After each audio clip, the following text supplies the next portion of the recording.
Palakkad Ahalya heritage വില്ലേജിൽ പ്രതിമകളുടെ നിർമ്മാണ camp ആരംഭിച്ചു. അഹല്യയിലെ ദ ലെഗസി ഗ്രോവ് എന്നറിയപ്പെടുന്ന സിമന്റ് ബസ് പാർക്കിന്റെ വിപുലീകരണത്തിന്റെ ഭാഗമായാണ് ക്യാമ്പ് സംഘടിപ്പിച്ചിരിക്കുന്നത്.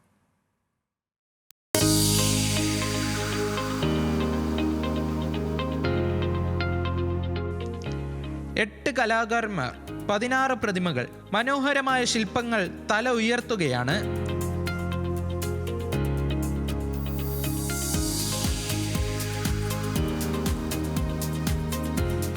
കളിമണ്ണ് കൊണ്ട് പ്രതിമ നിർമ്മിക്കുന്ന പോലെ അത്ര എളുപ്പമല്ല സിമന്റ് ഉപയോഗിച്ചുള്ള നിർമ്മാണം.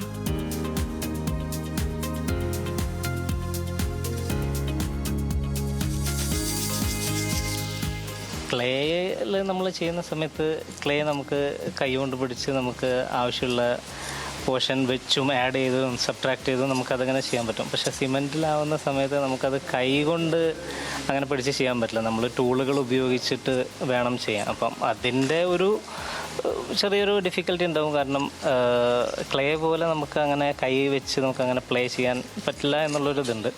പക്ഷേ ഇത് വേറെ രീതിയിൽ എല്ലാ മീഡിയത്തെയും നമ്മൾ എക്സ്പ്ലോർ ചെയ്യുക എന്നുള്ളൊരു കാര്യമുണ്ടല്ലോ. അപ്പോൾ ആ രീതിയിൽ ഇത് ഒരു രസമുള്ള സംഗതിയാണ് ഈ സിമെൻറ്റിൽ വർക്ക് ചെയ്യുക നല്ല ഡയറക്റ്റ്.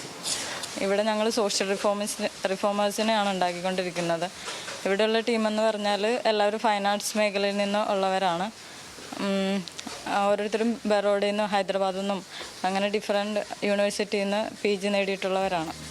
2 ഘട്ടങ്ങളിലായി മുമ്പ് നടന്ന ക്യാമ്പുകളിൽ പങ്കെടുത്ത 38 പേരുടെ സിമന്റ് ബസ്റ്റുകൾ പാർക്കിൽ പൂർത്തിയാക്കിയിട്ടുണ്ട്. ഇതിപ്പം നമ്മുടെ ഒരു അർത്ഥകായ പ്രതിമകൾ ഉണ്ടാക്കുന്ന ഒരു ക്യാമ്പാണ്. നേരത്തെ 2 ക്യാമ്പുകൾ നടത്തിയിരുന്നു. അതിൽ 32 നമുക്കുണ്ട്. ഇപ്പം ഇതിലിപ്പം ചെയ്യുന്ന 8 പേരാണ് ചെയ്യുന്നത്. 16 അർത്ഥകായ പ്രതിമകളാണ്. എൻ്റെ ബേസിച്ച് 4ആയിട്ട് ഡിവൈഡ് ചെയ്തിരിക്കുകയാണ് നമ്മൾ.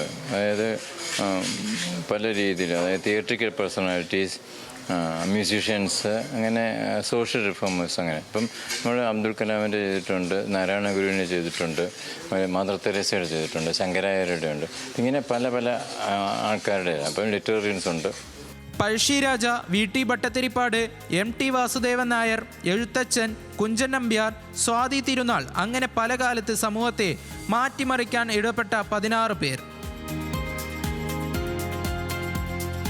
മഹാന്മാരുടെ ഓർമ്മകൾ മാഞ്ഞു പോവില്ലെന്ന് വീണ്ടും കാലം ഓർമ്മിപ്പിക്കുന്നു. ന്യൂസ് മലയാളം, പാലക്കാട്.